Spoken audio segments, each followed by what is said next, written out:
আপনি ভুলে যাবেন না বিগত সরকার কিংবা আপনার বান্ধবী এদেশে আর ক্ষমতায় নাই। আমি দেখেছি কিভাবে আমার জেলার নিরীহ মানুষজনকে মেরে ফেলে লাশ পানিতে ভাসিয়ে দেয়। ভারতের এই আগ্রাসন, এই হত্যা, এই নির্যাতন এটি কিন্তু নতুন নয়। আপনারা দেখেছেন গতদিন কিভাবে আমার জেলা চাঁপাইনবাবগঞ্জের শিবগঞ্জ উপজেলার সীমান্তবর্তী এলাকায় দুইজন ভাইকে পিটিয়ে রক্তাক্ত করে পদ্মা নদীতে ফেলে দেওয়া হয়েছে। আমরা ছাত্র সমাজ এই হত্যার তীব্র নিন্দা এবং প্রতিবাদ জানাই। সম্রাজ্ঞী ভাইরা, এই ভারতের এই আগ্রাসন, এই হত্যা, এই নির্যাতন এটি কিন্তু নতুন নয়।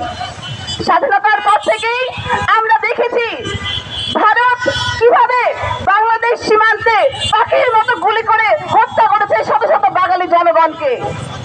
ফেলানি কিংবা স্বর্ণা প্রত্যেকেরই উদাহরণ আপনারা জানেন কিভাবে ফেলানিকে হত্যা করে কারো ঝুলিয়ে রেখেছিল ভারতীয় মানুষজন।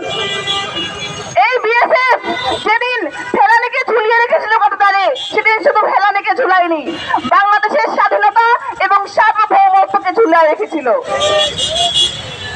আপনারা দেখেছেন বিগত বছর এবং এই বছরে ভারত কেবল হত্যা করেই ক্ষান্ত থাকেনি, তারা হাজার হাজার ভারতীয় এবং মায়ানমারের মানুষকে পুশিন করে বাংলাদেশ সীমান্ত দিয়ে এই বাংলাদেশের অভ্যন্তরে পাঠিয়ে দিয়েছে।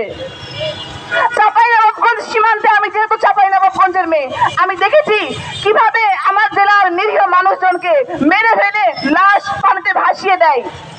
জনগণ হয়রানির ভয়ে হয়তো পুলিশের কাছে মুখ খুলে না, কিন্তু আমরা তার সাক্ষী।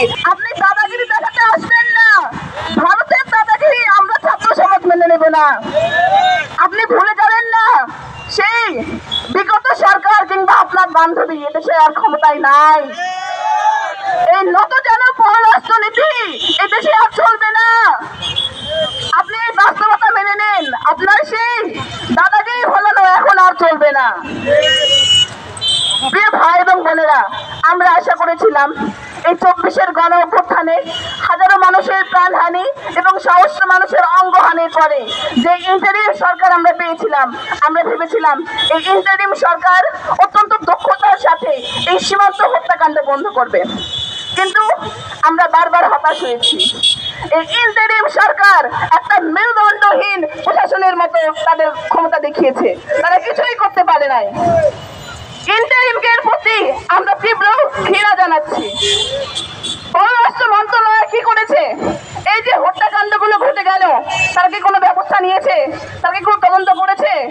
আমরা এই সব কিছুর তীব্র প্রতিবাদ জানাচ্ছি এবং আন্তর্জাতিক বিচার আদালতে এই ভারতের আগ্রাসনের বিরুদ্ধে, এই সীমান্ত হত্যাকাণ্ডের বিরুদ্ধে আমরা মামলা করার আবেদন জানাচ্ছি এবং বিচার করার আবেদন জানাচ্ছি।